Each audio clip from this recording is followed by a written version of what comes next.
streets of town of Chicago. Blood on the rise is following me. Came to die to break of day. What's going on, Kevin? How is everybody doing? Welcome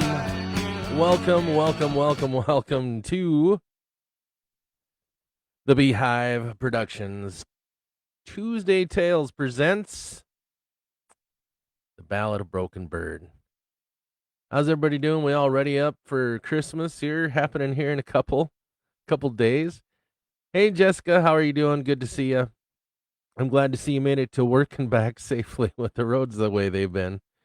We've had some pretty killer roads out here.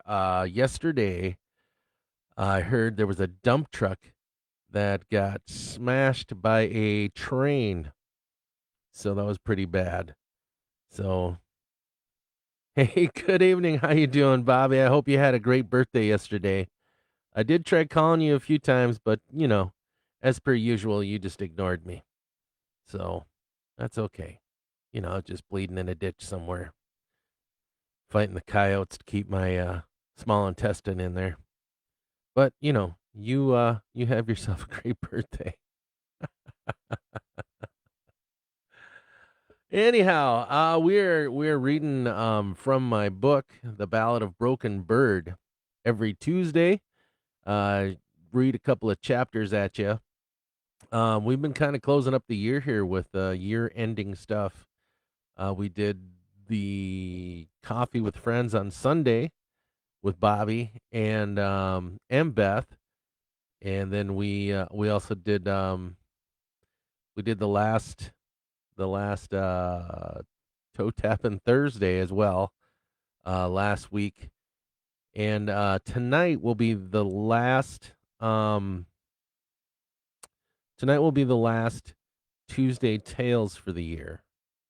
Had to detour semi, tipped over on its side. Oh yeah, I heard about that as well.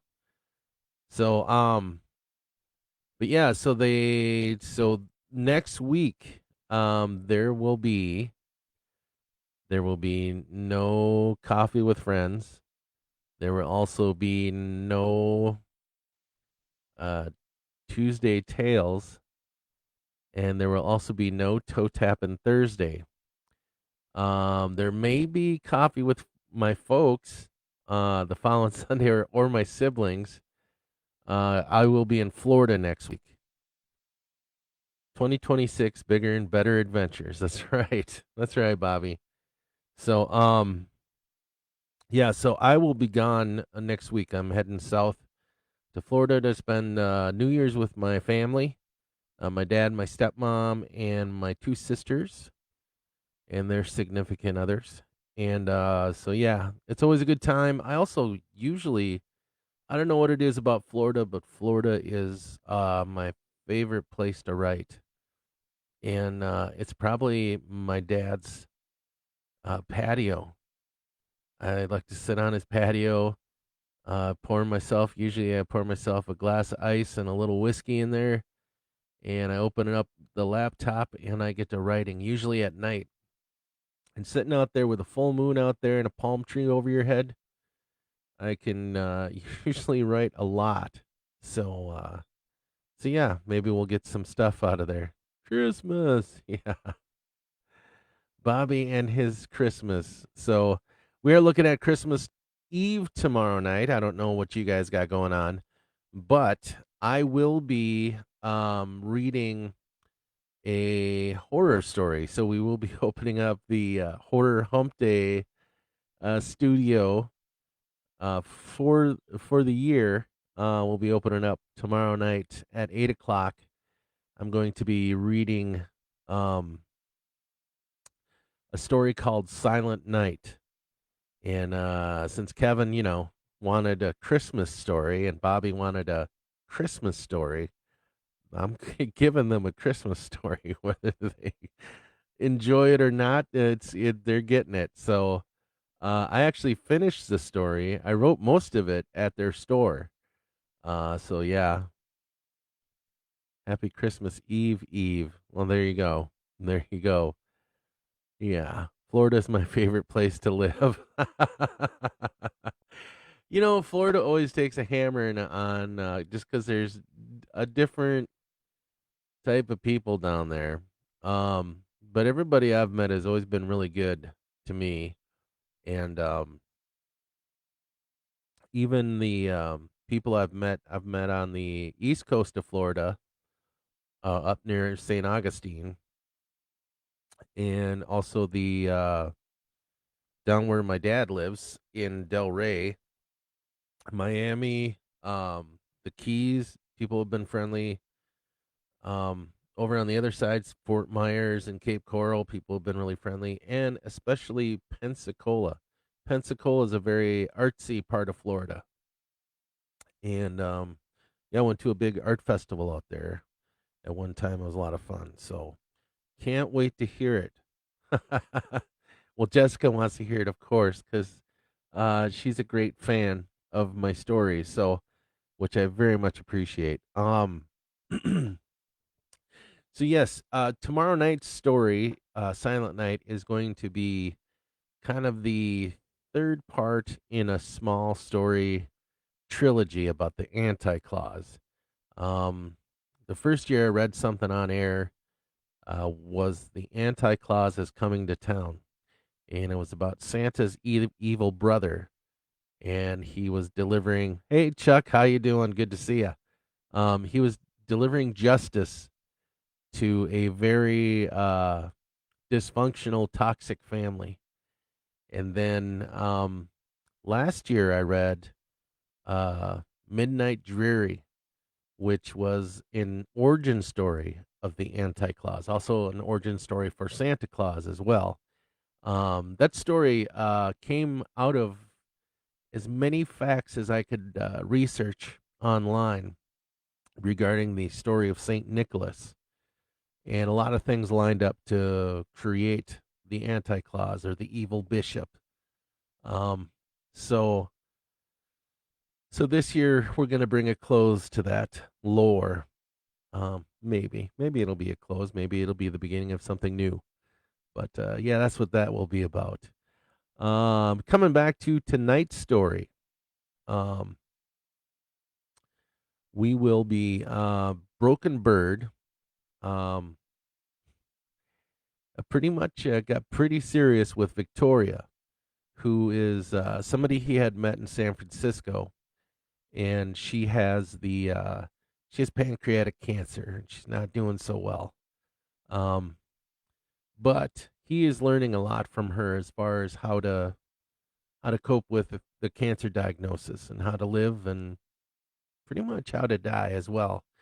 So, but they drove together on his bike down the Pacific Coast Highway and got to know each other really well. And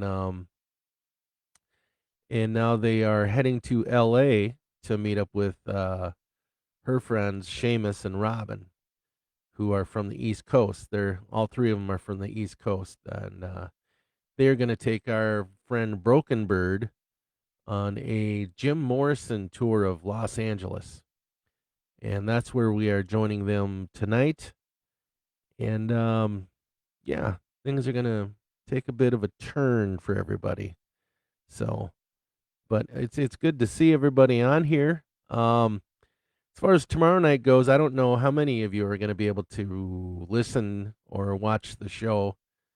Um, but we are going to, it'll be, of course, be recorded. And Facebook does hold on to these things for at least 30 days after they're recorded. Otherwise, you can check it out on YouTube. So, with that being said, I hope everybody has a cuddle buddy or somebody they can sit and listen to tonight's story with. Chapter 25 and 26. 25 is a very long chapter, so we're probably going to be taking up most of the hour with tonight's reading. So I'll try not to chit chat too much here to you guys.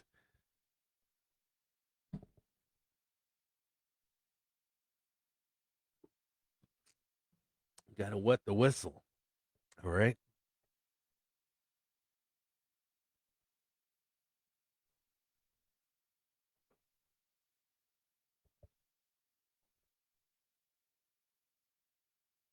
All right. Born in East LA. Ollie and Jessica has her critters. Yeah, they're kind of the best cuddle buddies, aren't they? So I should bring Boo Boo Kitty into the studio with me. She's my cuddle buddy.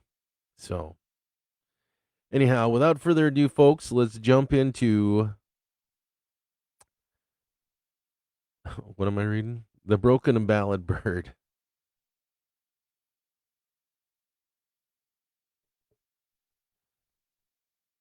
Chapter 25. The Ballad of Broken Bird. LA is the loneliest and most brutal of American cities. New York gets god awful cold in the winter, but there's a feeling of wacky comradeship somewhere on some streets. LA is a jungle. Jack Kerouac on the road. Victoria called Seamus and Robin the next morning. They had a wonderful time out at Joshua Tree National Park. Seamus said to meet them at a Venice beach, which was a couple of hour ride from where we were. I had made a pot of campfire coffee, the kind that makes your teeth curl and your guts unclench. We drank our cups quietly, smiling at one another. I wish I could go on this trip of yours all the way, she said. Why can't you? I asked, and then regretted it. I knew the answer, but I didn't want to think about it. I know we weren't going to talk about this, but our souls danced last night, and I think you deserve to share this with me. Please don't. She reached over and grabbed my hand. I'm going to leave soon. I've felt it since San Francisco. I think meeting you and riding on the back of your bike revived me a little. But when I give myself a chance to sit still, it's there. God damn it, Vicky, I choked. I know my body very well.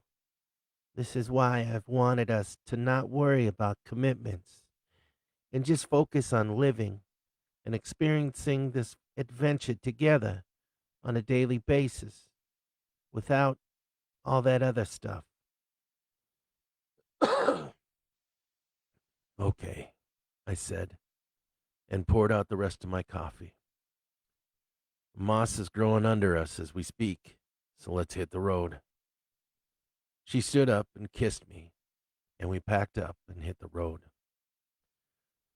There'll be plenty of time, I'm sure, to think about the shortness of life, to scream about it at the top of my battered lungs.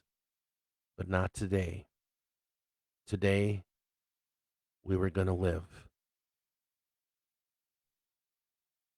James Douglas Morrison arrived in L.A. via Venice Beach. Back then, it was a mecca of art, drugs, and surfing. It was here he met Ray Manzarek, and soon after, the Doors were formed, with Robbie Krieger and John Densmore. Venice hadn't changed much, perhaps a bit more touristy, but the scent of marijuana permeated the air and mingled with the sound of buskers, twanging out rock songs on old strings and worn guitars.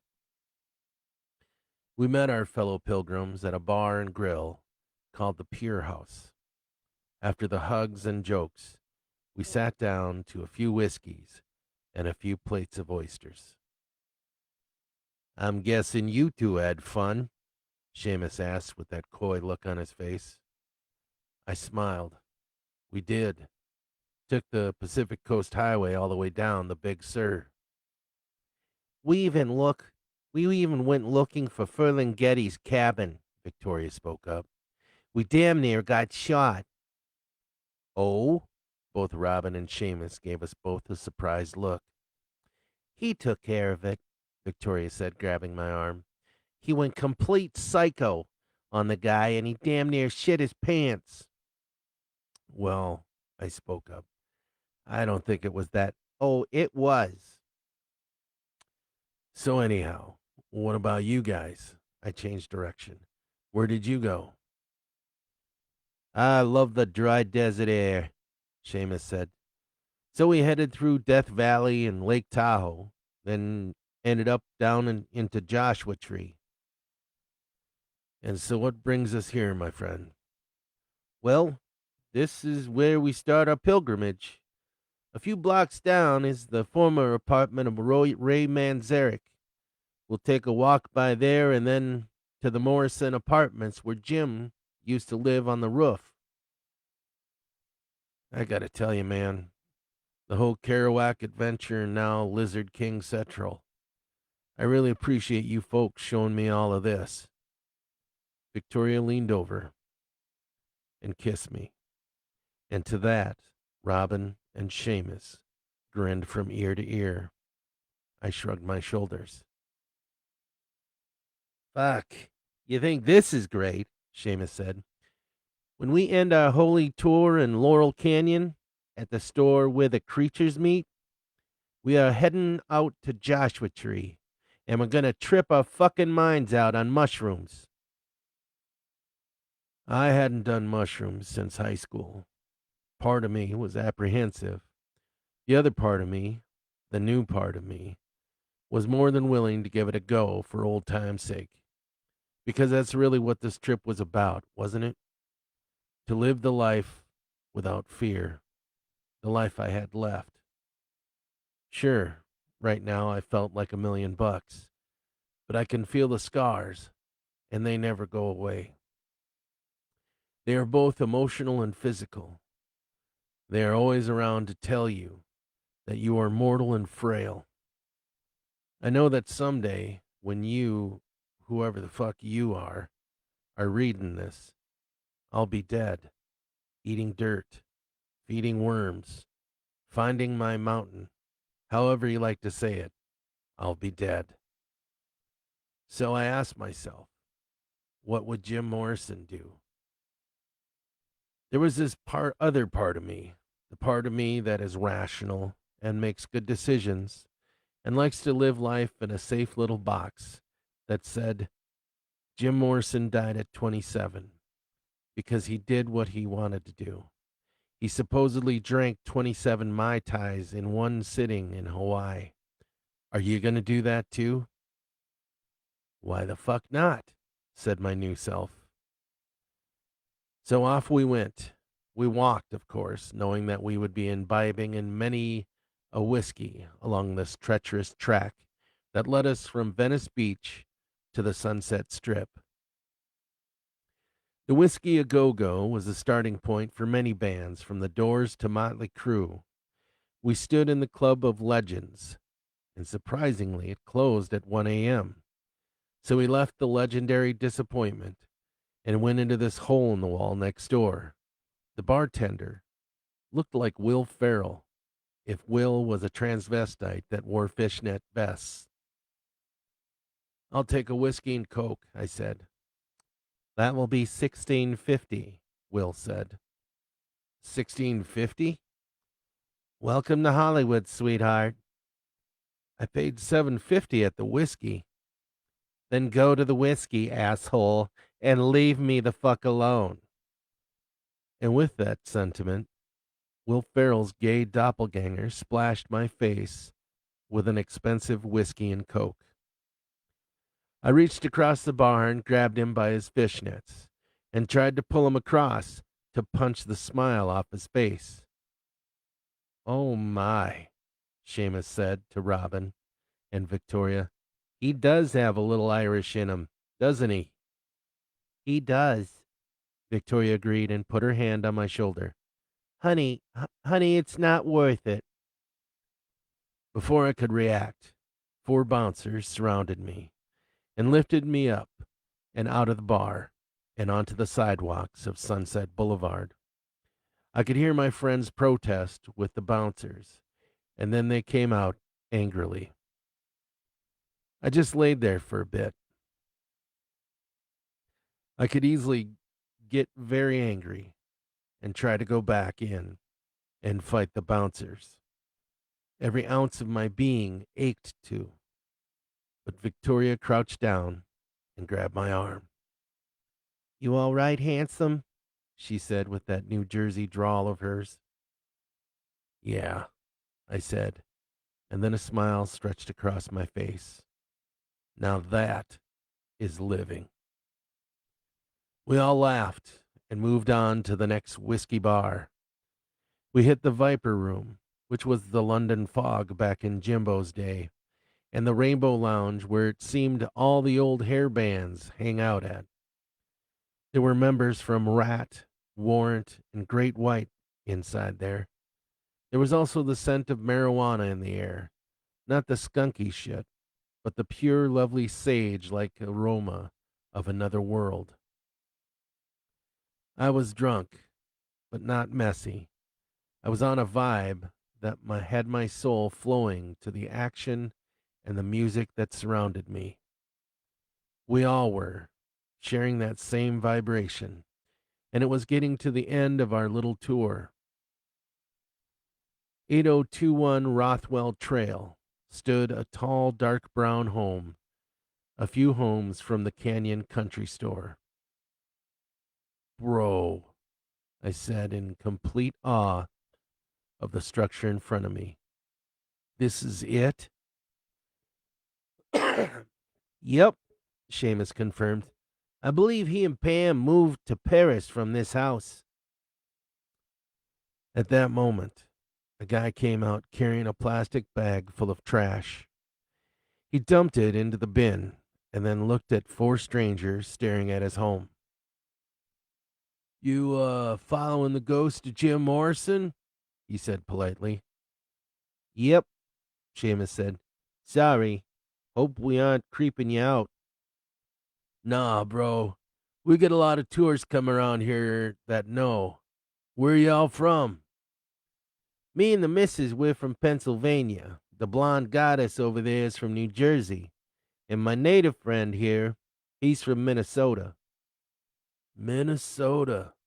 Land of 10,000 lakes. What tribe you from, bro? What a res, I said.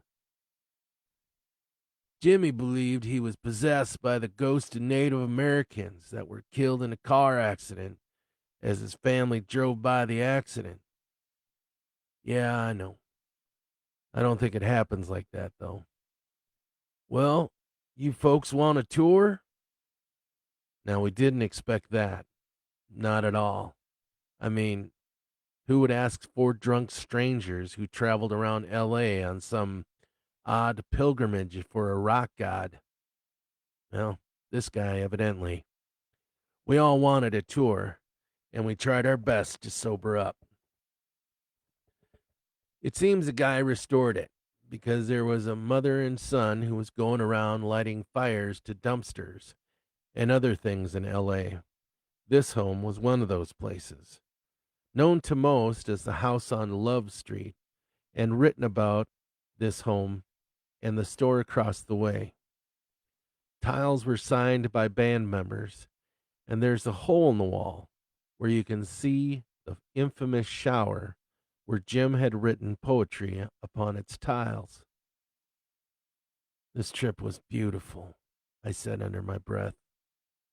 It's not done, Victoria said, lacing her fingers in mine. We have more to see. No, not just the pilgrimage, Vic. The entire trip from Minnesota to here.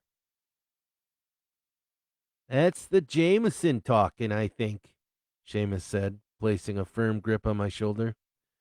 But a sentiment deeply felt regardless.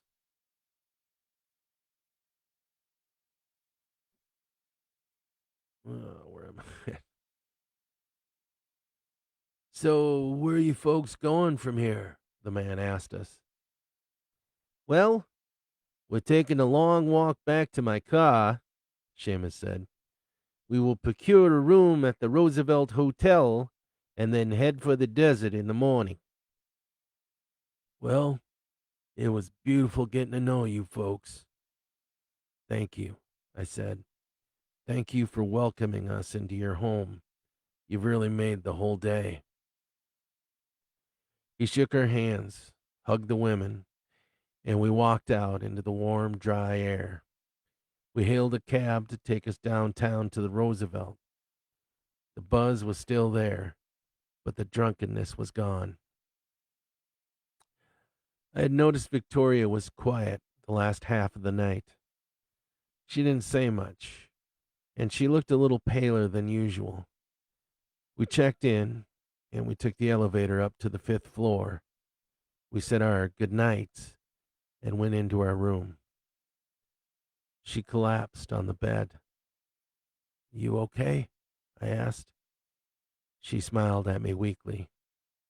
"Vic, please, talk to me." "We may need to take that ride to Arizona soon." My eyes must have watered because she put a finger on my lips and shushed me. She wrapped my arms around her, and we laid down on the bed. She fell asleep, and I didn't have the heart to move. When I woke up the next morning, she was in the bathroom. I knocked, but heard her throwing up in the toilet. I stepped in and pulled her blonde locks back and tied them with my hair tie. When she was finished, I noticed blood in the toilet and on her bottom lip. "Oh, Vic," I whispered. "It will be okay," she said with a scratchy voice. "God damn it. It will be okay." There was a knock at the door. It was Seamus. "Untangle your limbs, kids. Time for coffee, and then we hit the desert." I helped Victoria to the bed and then opened the door. "I don't know if we're going to be able to do the desert today, bro," I said. "Is everything Everything's fine," Victoria interrupted. "Where's Robin?" Seamus looked at Victoria in the eyes, and he knew something was up, but he didn't say anything. "She's in the shower," he said. "Figured we'd grab a cup and head out." "No breakfast?" I said, even though I knew that Victoria probably wouldn't be able to hold it down. "No breakfast, brother. This is the spiritual part of our trip. Best to do mushrooms on an empty stomach anyways." "Let us get cleaned up and we'll meet you in the lobby," Victoria says with a light smile on her lips. Seamus gives me a quick glance. I nodded, and he left. "Are you sure about this, honeybee?" I asked her. She looked up at me with those emerald gems. "We agreed to live our remaining time to the fullest, correct?" "Yeah, but no buts, love. I've got this. We've got this. Right?"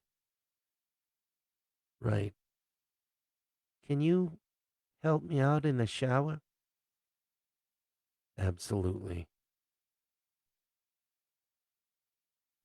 Lucy brought us to Joshua Tree National Park. It was dusty as the Santa Anas swam through the air with hints of primrose. Victoria clung close to me, unusual for her but normal for how she was doing inside. We met up with Seamus and Robin at the gateway to the North Trail. He handed us a quarter ounce each, and we walked out into the desert. I chewed mine up, grinding it with what was left of my molars, and swallowed. A bitter, dirty taste assaulted my tongue for a moment and was gone. I had smoked some pot beforehand to stave off the nausea, and Victoria had taken half of an edible. We walked until we found a flat open area filled with cacti and rocks.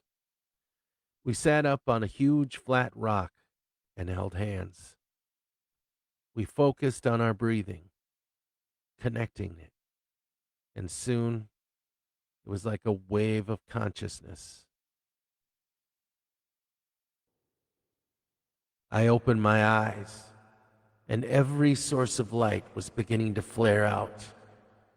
I think it was dusk, and the sky was changing from a deep purple into a midnight blue.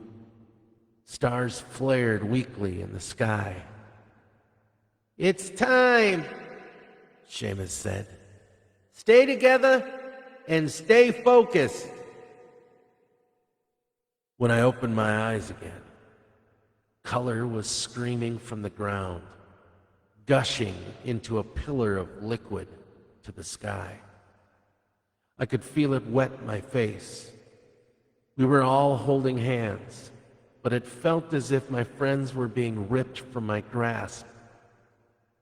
"Vic," I said desperately, "hold tight, please."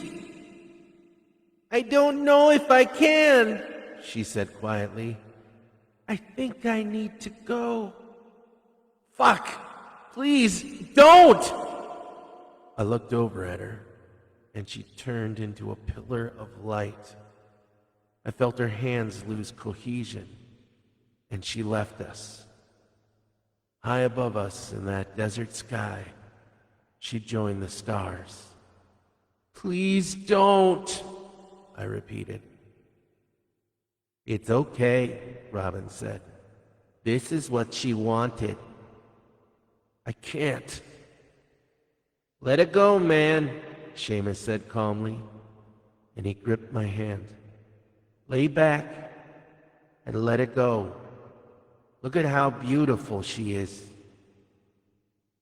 She was beautiful.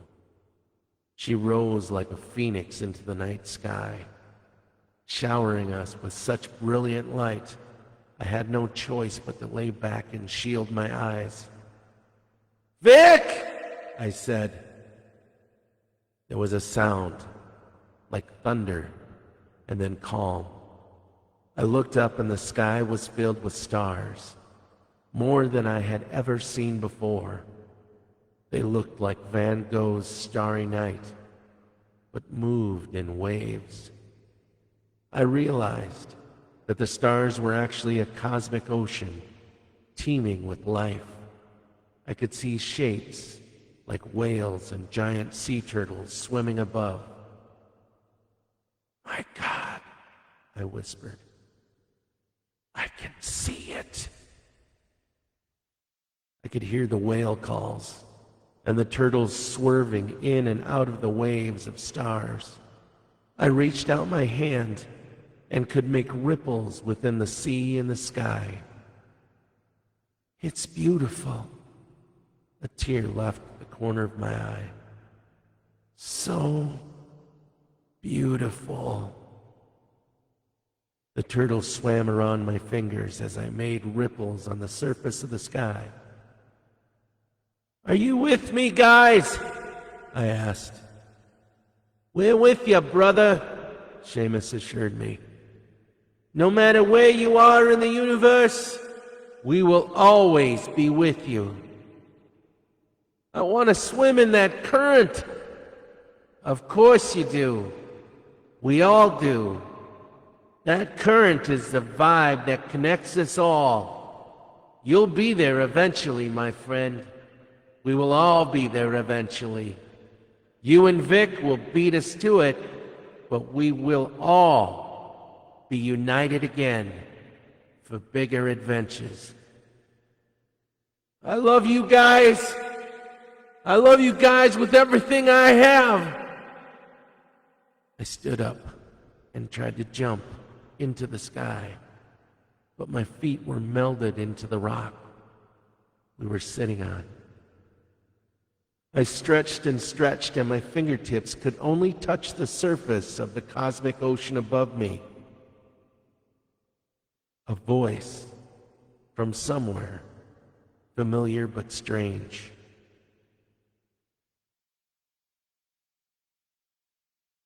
"You're not ready, Broken One." You know you're not ready.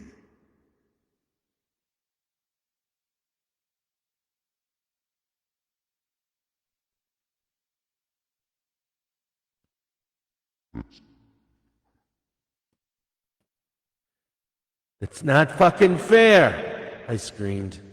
I want to go. I'm ready. If you were ready, you'd be here with us now. Your time will come soon enough.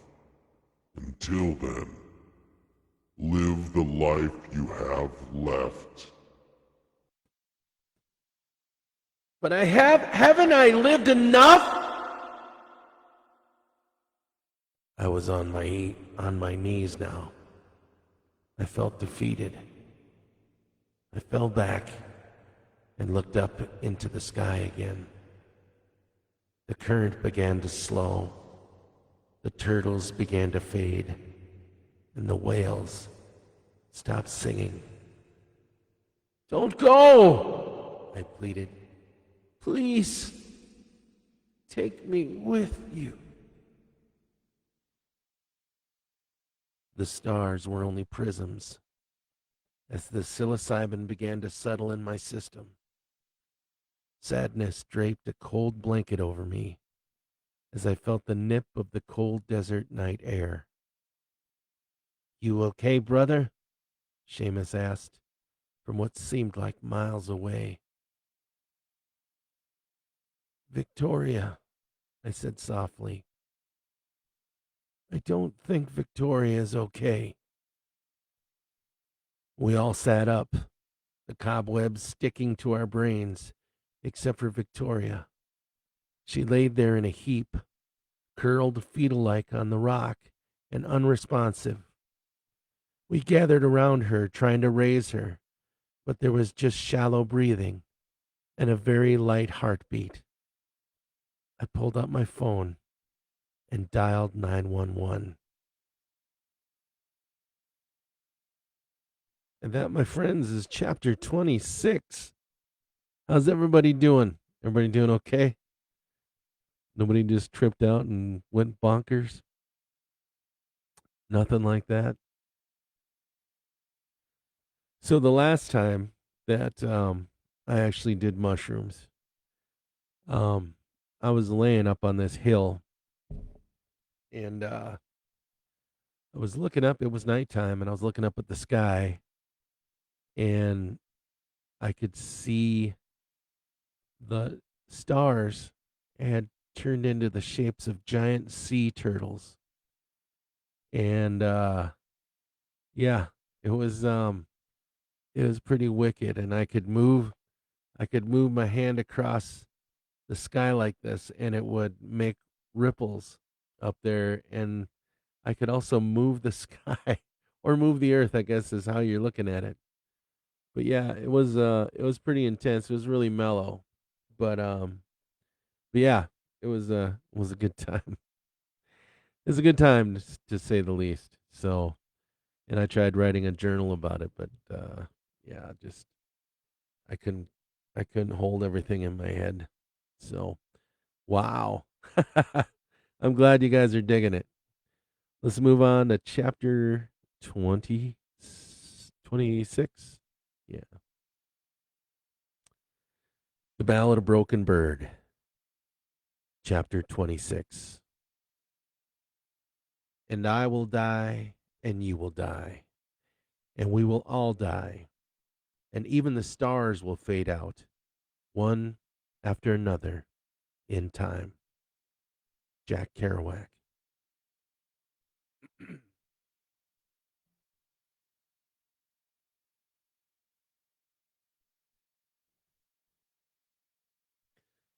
Like an oasis in the middle of the desert, the High Desert Medical Center just off 29 Palms. It was quicker for Seamus and Robin to run Victoria to the hospital than it would be to get an ambulance for her. I followed behind on Lucy.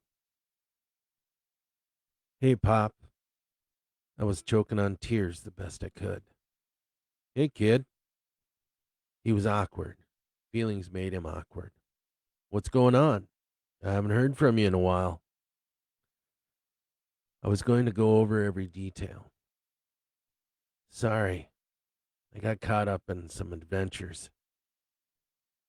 Are you okay? Not really, Pops, but I will be. How's your health?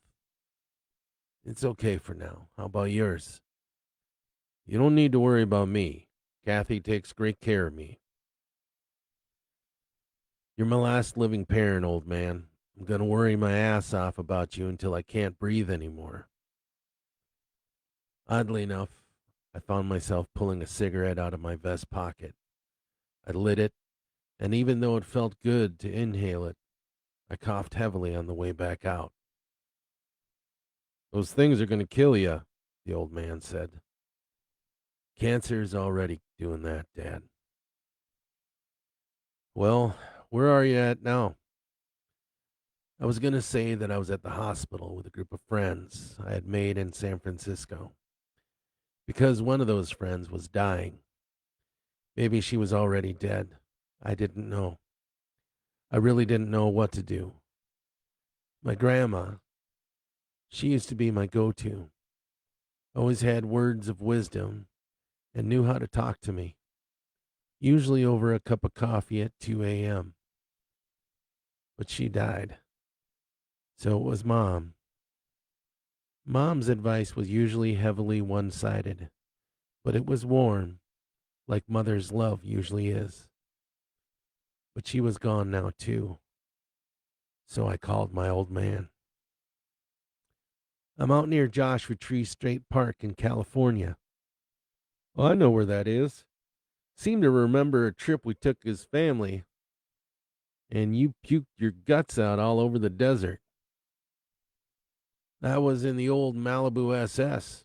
Black leather seats and no AC. I remember you puking all over the interior of that car, too. A smile broke out through the silent tears I was crying. You were always a patient man when we were on vacation, I said fondly.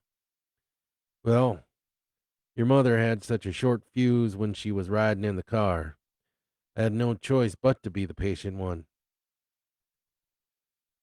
She did at that, Pops. She did at that. That rattle trap running okay? Lucy? Yeah, she's great. Shouldn't have to deal with too many mountains coming up, so I'm going to keep it in the flats. Seamus came out of the automatic doors of the ER, motioning me in. Hey, Pop, I got to run. I'll call you in a few days, okay? Yeah, do that, Dad agreed. Not so far in between next time, please. I didn't want to go in, but I did.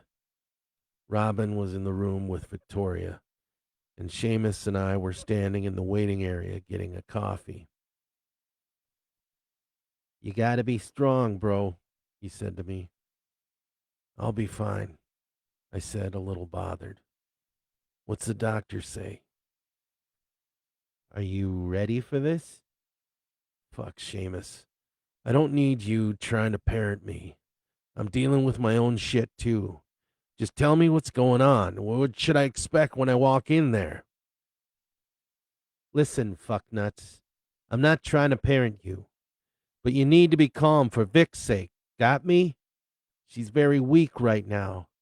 CT scan shows tumors over 80% of her body now, so it won't be long. Mother fucking Christ! This is what I mean. Okay. Oh, okay. Just give me a second. Seamus hugged me tight. You got this, brother. Just breathe. I thought about how funny that was. I have a left lung and a small part of a right lung. Cancer was trying its hardest to move back in there. Just breathe. Something so simple, right? I needed another cigarette. And then I remembered the song I sang to Vic back in Frisco, and somehow that made it better. A little better, at least. I couldn't breathe when I walked into her room. Seeing her laying there like all the energy had been sucked out of her and faded green eyes was killing me inside. "Hey," I said softly. "My sky captain," she whispered in a hoarse voice. I sat on her bed and leaned in to kiss her. She grabbed my hand and entwined her fingers in mine. Her skin was cold and clammy, and somehow seemed thinner than the skin I held so close to me the night before. "You came back," I said to her. My eyes were wet. "I wasn't ready. I need to get to Kai's resting spot." "In Arizona?" "Yeah. Are you still willing to take me?" "Honey, I don't know if you'll be able to travel."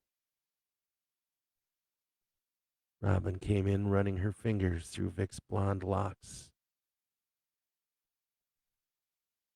"How would you stay on Lucy?" I said to her. Victoria sighed. She closed her eyes, and it looked painful to just exist for her. "I have to get there," she said. "Well, then you need to do something for me." She opened her eyes, and I felt like a piece of shit for asking her for anything. "You need to get stronger. You need to be strong enough to hold on to me. I don't know how you're going to do it, but if you need me to take you there, and I will because I promised, then you need to help me help you." Victoria squeezed my hand. "That's a start, Vic," I said to her. She went to sleep. They had her on a morphine drip and had begun treating this as a hospice case. The doctor came in and dismissed us, but I hung back to talk to him. "What are the chances that I can take her to Arizona from here?" I asked. "On a motorcycle." He looked at me like that was the most ridiculous request he had ever heard. "Are you insane?" he said. "She'd never survive a trip like that. She can barely lift a glass to her mouth, leave alone hold on to you traveling on a desert road." "I am fucking insane. That's the beauty of it, Doc. I don't have the restrictions of common sense and textbooks to make decisions. I have a wholehearted promise that I made to someone dear to me that I gave with the intention to keep it." "I need you to go, sir. Your friend needs her rest, and I won't entertain questions like that." Seamus came back in and grabbed my arm to pull me out of there. I thought about hitting him in the face, but I gave the doctor a shitty look and went out to join Seamus and Robin. We wandered out into the parking lot, and I was grabbing Victoria's things off my bike. Seamus and Robin were looking concerned at me. "What?" I snapped. "What's this nonsense about driving Vicky across state lines to Arizona?" Robin spat. "It's what she wants. People in hell want ice water. You gonna drive there and give them some?" "With all due respect, Robin, this has been her plan for as long as she had this love affair thing with this Kai fella. I offered to take her to the sacred place that he was laid to rest at, and I sealed it with a promise. So yes, if Vicky was in hell and she wanted ice water, I'd figure out a way to get it to her." She won't even be able to hold on to the bike, for fuck's sakes. I'll strap her to me if I have to. It's 4.5 hours. We can do it. Seamus put his arm around me. Brother, he said calmly, I have no doubt that Victoria can muster the strength to hold on to you for 5 hours. And I have the utmost faith that you could get yourselves there safely. But let's give this a few days. Let her get her strength up. Then, when she's ready, and only when she's ready, we'll all go. You've seen her. You know goddamn well she's not going to make it in a few days. We don't know shit. But how would you feel if she fell off your bike on the way and she died, horribly mangled on the goddamn road? And that's when reality hit me and hit me home. I wouldn't have been able to live with myself. I realized that sometimes, no matter how much we plan and how much we want something to happen, life, or death for that matter, does whatever the fuck it wants. The only thing we can do is tuck and roll with the changes. Son of a bitch, I spat. Seamus and Robin both group hugged me. I let all the sobs I had out of the gate. We all did. We decided to find a place to eat, a small little mom and pop cafe a few blocks away. The owners were of the Apache Nation, carving out their own little slice of the American dream. It was good, too. They knew their way around a good burger, and they used fry bread as the bun. I asked the owners if they knew where I could get some good grade sage. They did, in a place called Slab City. There was a shaman there that sold some pure California white. They warned me about Slab City, said it was lawless. It's a place where transients go, Kawa, the owner, had said to me. Desperate people. They live there as the last free peoples of America, or so the saying goes. They're good people, but they look after their own. So when you go, bring something to gift them. Gift? I asked.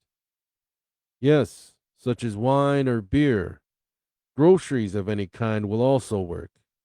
Tobacco, be it chew or smoke. Coffee is also precious. You'll be looking for a woman named Kesh. She loves menthol cigarettes and coffee, but I would probably bring her Jameson. She's very partial to Irish whiskey. Just don't be around when she drinks it. Okay.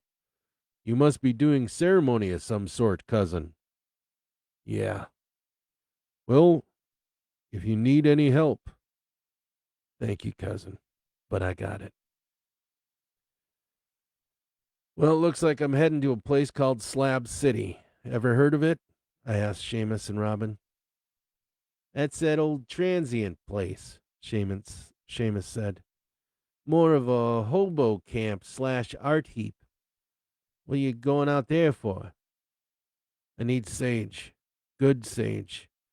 We're going to need it for Victoria. And that's the only place I'm going to be able to get it from. Well, when do we leave? I need you two to stay with Vic. Please. If I leave now, I should be back around 9 tonight. And what if something, happens? Nothing's going to happen. She's going to sleep deep, and she'll wake up refreshed enough to do ceremony. But I got to find a liquor store, brother. I'll see you tonight. This is insane. Probably. I've done insane things most of my life. But even if this fails or turns out differently than how we plan it, at least I can say I tried. Drive careful, man. This bike never failed my uncle, and it's not going to fail me. And that, my friends, is the end of chapter 26. So there we go. I hope you guys enjoyed that one.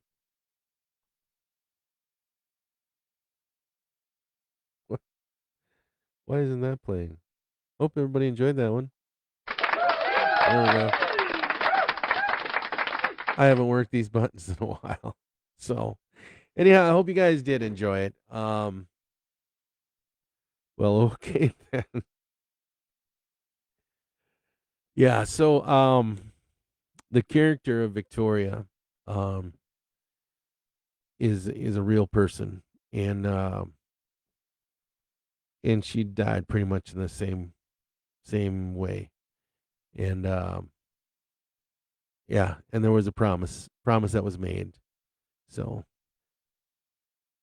well, thank you, Jessica. Thank you. I'm glad you liked it. So, yep. Um, she's definitely somebody from my past. Seamus and Robin, very much so, are real people as well. And they are also from the East Coast. We never did a Jim Morrison pilgrimage together, nor a Jack Kerouac pilgrimage together, but we did hang out quite a bit. So on the Jim Morrison pilgrimage. Thank you, Chuck. Thank you very much. On the Jim Morrison pilgrimage, that was something I used to do. I used to go to L.A. all the time and try to chase the ghost of Jim Morrison, which and a lot of those things that happened in the story really did happen. There was a transvestite looking Will Ferrell that worked at this hole in the wall bar, and he did throw whiskey in my face because I complained about how expensive it was because it was a hole in the wall bar and the whiskey sold it cheaper. Um, the only problem is a group of gay gentlemen had picked me up off the sidewalk, and they took me clubbing, and I ended up at the Rainbow. I think it's called the Rainbow Cafe or something like that. Anyways, it's the Turtles reminds me of Steph. the so the Rainbow Lounge was actually that night that I had gotten thrown out of that dive bar. I had met and Chuck will like this. I met uh I met Lemmy. I didn't know it was Lemmy. He's a lot older looking, and he was playing the trivia machine up at the bar, and I was just sitting up at the bar drinking, and then he started talking to me, and I started talking to him, and I thought he sounded interesting because he had a British accent, and he went up to go use the bathroom, and I ordered a drink for me and him, and the bartender goes, "You know who that is, don't you?" And I said, "No, who is it?" "This is Lemmy Kilmister. He's from Motorhead." And I go, "What?" And he goes, "Now don't turn into a little fanboy because he hates that shit." And I'm like, "Well, you should have never told me because I would have never caught on." But yeah, that's my claim to fame there. I got to meet Lemmy at the Rainbow Lounge in Los Angeles. So, anyhow, yeah. So that's kind of where truth meets fiction in the b.hive universe. So, what is next? Well, tomorrow night you can join me again for another storytelling where I'm going to read Silent Night, part of a Christmas special for Horror Hump Days. And then after that, I'll be silent for about a week and a half, actually. I might do some live streaming from Florida. We'll see. We'll see how it goes. Because I'll probably miss the shit out of you guys. But anyway, yeah, so that's what we got going on. So when we come back, I'm going to leave you guys on this cliffhanger. Um, when I come back, we'll be doing chapter 27, and I think maybe 28. I have to see how long chapter 27 is. But yeah, and then yeah, we'll get right back into it, and that'll be probably in a couple of weeks. It'll be when I come back from Florida. I know that much. So like the 6th, I think is what we're looking at. Anyhow, and things will turn back to normal, and then everything will be new. It'll be a new year, be new me, new Bobby. Yeah, we'll be doing all kinds of cool stuff. Hopefully, hopefully. So, with that being said, if for those of you that don't return tomorrow night, I hope you guys have a very Merry Christmas with your family, friends, or whoever you celebrate with. For those that you will be there tomorrow night, I welcome you and can't wait to see you again. Thank you, Gall, for showing up tonight. Again, if you miss any chapters for Broken Bird and you want to catch up, you can go onto my YouTube channel, which is youtube.com/ Bradley Boddicker 70, I believe. Is my YouTube channel. I don't even know. That's sad. So, that being said, have fun with your families and friends tomorrow. I hope to see you tomorrow night. If not, I'll see you online somewhere, right? Right. So, thinking about you, I love you guys to death. And have a great Christmas. Mwah. Peace and a bottle of hair grease.